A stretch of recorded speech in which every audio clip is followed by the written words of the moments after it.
What's good, guys? It is UFC 299 fight week. Today I'm going to be breaking down the co-main event, Dustin the Diamond Poirier versus Benoit Saint Denis. Guys, this guy is a huge Dustin Poirier fan. He made an awesome thread, and he also showed both of their strategies on how they can win this fight. Guys, check out his Twitter, man. This is my boy. Give him a follow, man. This guy makes awesome threads. He's always on Twitter, man. He's always giving his news and how he feels about upcoming fights. Let's get it, guys. Without further ado, he says, I'm making this breakdown because I'm nervous for the fight and trying to calm myself by looking at it logically. It's Poirier's fight to lose. Even a past prime version of himself should not struggle much with this fight. This is how he sees it. Benoit Saint Denis kicks are all about Benoit kicks are about all he has for Poirier this fight. I dread to see a post-KO gunnish performance from Poirier where he stays at range and lets Saint Denis get his kicks off. But this hasn't been an issue before, and it shouldn't be an issue now. He's basically just saying that Prime Poirier beats Benoit Saint Denis. Let's just go into the breakdown. He shows breakdowns on the entries and the disengages on both of them, and he did very good in this first one. He says Saint Denis big open side rear body kicks will obviously become an outside rear leg kick based on very minimal footage on BSD. So he starts heavy with the kicks, is what he's saying. Look, let's look at this. I have to mute everything just to avoid copyright, but he starts heavy. He starts with kicks against Bonfim. We know Bonfim, the Bonfim brothers. Nicholas Dalby kind of gave him a little bit of work. But he starts heavy with the kicks, round one. Body kick, leg kick, low kick. And then in the second one, this is before he made it into the UFC. He starts heavy with the kicks as well. And I thought that this was a great way to open up the thread because we're just starting to talk about Benoit Saint Denis. Then here it says how Dustin can avoid these kicks and how he can engage off of the kicks. It says, I'd hope to see Dustin Poirier staying close and stepping in with a jab 1-2 off the kicks, cut off, counter, smoother at the source before they can gain any power while simultaneously discouraging the kicker. So this is against Jim Miller. Jim Miller goes for a kick and he goes for a jab 1-2. You can see there's a lot of he did this against the McGregor fight as well. He's very good at capitalizing off of the opponents when the opponents kick. When the opponent starts a kick, he's very good at just capitalizing on it. This was the first Gaethje fight. We know Gaethje was trying to go heavy with those kicks. Then right here, this is against McGregor. Poirier against the southpaw should see his return off his jab. I expect him to be probing at BSD's rear hand to draw out of position to set up his jab or hook over, or draw out the 2 and counter with his own dip or 2 or pull 3 appropriately. So when you look at this, I just have to mute these just to avoid copyright, but when you look at these, you just pay attention to the engagement and the disengagement on how he positions his hands and how he's getting used to it and how he avoids McGregor's pressure. So off the 1 and then off the 1-2. Then right here we have the same thing as well. He goes, jabs. It doesn't hit as hard though. And then here he's avoiding Jim Miller's overhand. And we know we have Jim Miller on 300 as well, so that's going to be a treat. We have Poirier switching stances, avoids the 1-2. As he avoids the 1-2, he's able to sneak in a little check hook. He hits one, eats one to give one. McGregor's left hand is going. He takes it, kind of. He kind of slipped out of the way. And then that left hook is right there. I thought that fight in Abu Dhabi was amazing. Poirier does like his own leg kicks versus southpaws, and despite the fact he always sets them up well, I will not like to see them return in this fight. Please don't offer Saint Denis a free counter to a takedown. So we have Jim Miller trying to grab Dustin Poirier's leg, trying to take him down, and what he's trying to say is Benoit Saint Denis is going to take advantage of that. He's somebody that would actually take advantage of the leg kick and be able to take him down from there. He doesn't want Poirier to kick as much. You see McGregor try to do the same thing. There's a lot of... Just trying to avoid copyright, guys. Sorry. McGregor, leg kick. McGregor wasn't able to fulfill the takedown. He doesn't capitalize on this. Pushes him to the cage. Tries to land a leg kick. McGregor could have capitalized a little bit more in that fight, but Dustin is a beast. And while it is Benoit who is expected to wrestle here, it wouldn't even slightly surprise me to see Poirier mix in takedowns of his own, either as another discouragement to kicks or just means to keep the fight close. So he can shoot as well. Poirier can shoot as well. So it's not just Benoit Saint Denis. But I don't see Poirier shooting at all in this fight. I don't. And you know what's crazy? McGregor still had his hands under the underlocks. He had the underlocks, and Poirier was still able to take him down. He wraps the leg around and takes McGregor down. He says,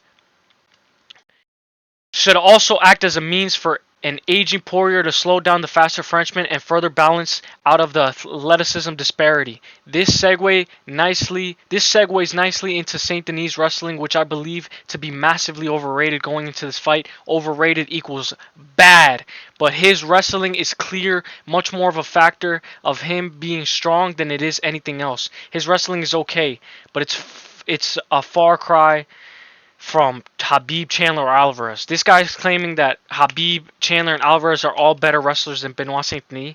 And I think Benoit Saint Denis is a little bit better wrestler than Alvarez and Chandler, but definitely not than Khabib, which he makes a great point. A good amount of his shots seem to come in the middle or after messy exchanges meant to push his opponent back and bait into counters where he intends to shoot under while the opponent is out of position squared up into the cage. So we look at this. I know y'all saw a brief clip because I'm not able to pause it while scrolling down. But he's able to shoot in times of panic, like in times of chaos. That's when he mostly shoots. Then we look at this next clip.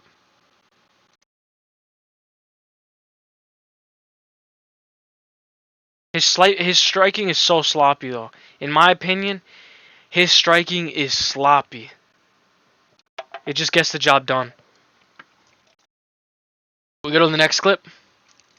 This is when he's in the UFC.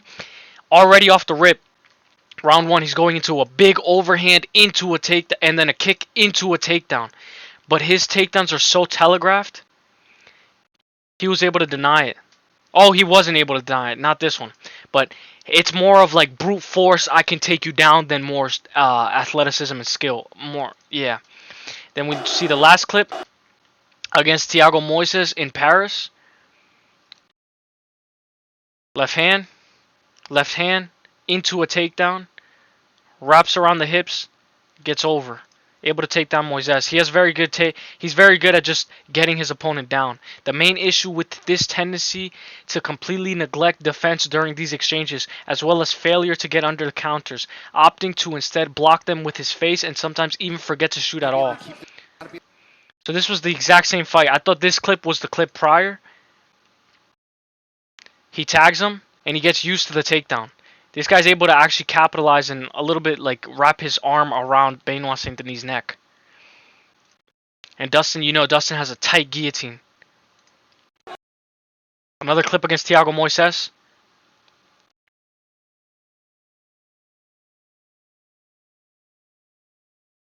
It's a little bit more telegraphed. So it's a little bit harder to make his entry. He doesn't set him up. He doesn't set his takedowns up at all. And you can see he even got hit just going in. He's just willing to get hit just to give in his elbow. And it leaves openings that Dustin Poirier will definitely capitalize on. Then we look at the next clip. He's just wailing at him. I give a lot of credit to Thiago Moises, bro. He's fought absolute killers. Almost landed a little cheeky knee right there that definitely, if you study footage on Benoit Saint Denis, you know he shoots in those times of chaos. And if you're Dustin Poirier, you can definitely time a perfect knee. Benoit Saint Denis lack of defense will be a huge factor in this fight. Luckily for him, he has an incredible chin, but he can be hurt, and he's never fought a finisher like Poirier. This is against Dos Santos. He got hit with a huge overhand right, and what kept him into this fight was his wrestling. Just eats punches. You know, whenever Dustin Poirier has somebody in this position, he finishes them. Dustin Poirier is known, when the bullets start firing, you call Dustin Poirier because that's a guy who thrives in chaos. We look at the next clips. Last point on wrestling. One thing that concerns me in this is that Saint Denis tends to like a 2 into a shot. This could be perfect counter for Poirier's pull 3, getting under the 3 into the takedown, catching Dustin mid pull out of position. So when Dustin throws his hooks, he pulls out with his hand up a little bit, his hand. So we know that Benoit Saint Denis shoots right after he pulls. So right after the guy pulls to avoid it, Benoit Saint Denis is shooting already. And this is all in round 1. A lot of these clips are in round 1 where he's throwing an overhand into a takedown and just like relying on his sheer brute force just to get the takedown down. You see, Dustin, maybe because it was just the McGregor fight, but he's if McGregor's shooting, Dustin's gonna have a harder time defending it because where his hands are after he throws the combo. 1, 2, throws the combo. His hands are still around his waist. While not consistent, BSD has shown a handful of good reactive shots in his career. So his shot selection is not the best, but it works. It just gets the job done. Like a lot of the times people are throwing knees and he just gets out of the way of the knee. And that's not the best thing you want to be going against Dustin Poirier. Bonfim versus Saint Denis. Saint Denis pressure. First minute into the first round. Takedown. Hand on the head. Tries to get up. Secures the legs. That's something that Benoit Saint Denis is really good at. Once he's able to take you down, sometimes he could just wrap his legs around you, and he's able to have control over you for the round. If I'm in Poirier's corner, I'm begging him to be alternate body 1 and 2s off the same looks as his 1-2s to discourage and minimize the risk of Saint Denis getting up to hips. He wants Saint Denis to... He basically wants Dustin Poirier to aim to the body a little bit more.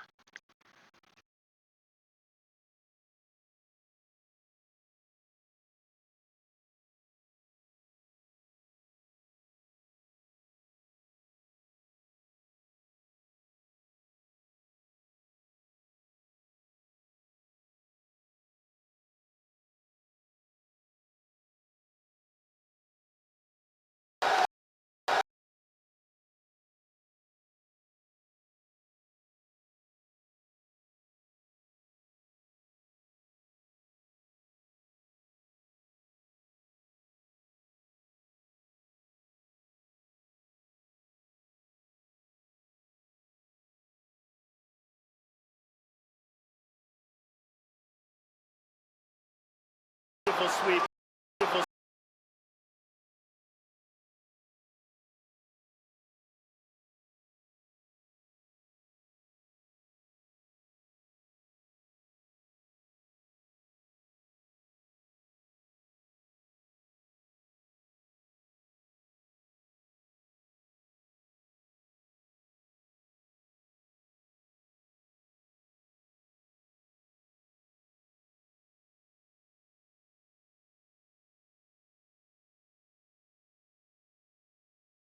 Control the leg.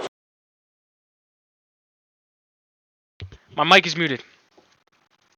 Alright, so if we look at these clips, I don't know, I think my mic was muted for this clip because I had to blow my nose, but if you look at these 2 clips, he loses position and Frivola's even able to take him down, which is sloppy. But it doesn't mean that he's not able to he's not stronger than the guy. He's stronger than the guy, it's just that his top control is a little bit lackluster. And only 4 fights ago, he couldn't do the same thing to Gabriel Miranda and force Herzog to stand him up twice. So he's not doing anything. It's basically like him just like trying to capitalize off a guy who's laying down on his back, and he can't. He can't control him.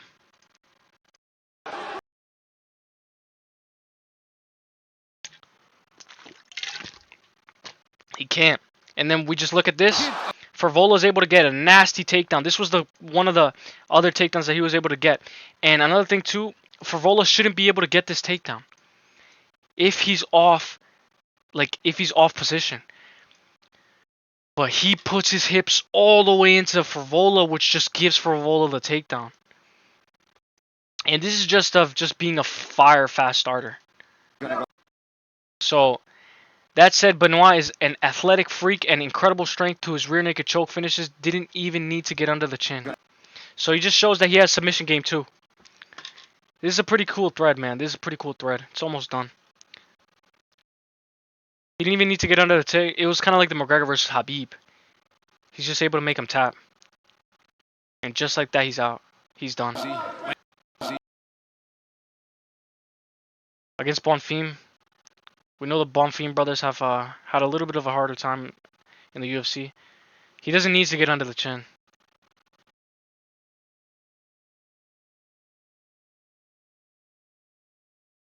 This is pretty brutal though. This is a pretty tight squeeze. You know, we don't know if Dustin could get out of that if he gets stuck in that. And then, but it won't be enough to beat Dustin. He says, all that said and done, I'm picking Poirier first round guillotine. Guys, let me know what your prediction is for this fight, guys. He's saying first round submission guillotine. He's kind of throwing a Hail Mary. I'm going to go with Dustin Poirier, the diamond, but I'm going by 5-round all-out war decision. If you guys like Benoit Saint Denis, let me know why you guys think he's going to win. You know, we see with Miller too. We see that you know, Dustin Poirier has a great guillotine. And he doesn't need to finish it with a guillotine, but he could use the guillotine to stop a takedown. If you guys like this video, guys, drop a like. If you guys want more breakdowns like this in the future, comment down below. Comment your most anticipated fight for UFC 299. And subscribe. Hit the bell. If this video hits a copyright strike, I'm going to be uploading another breakdown with O'Malley. And I might do another breakdown on JDM. So hit the bell. Stay tuned so you never miss a video. And the best is blessed, baby. Have an amazing Sunday. Enjoy the fights.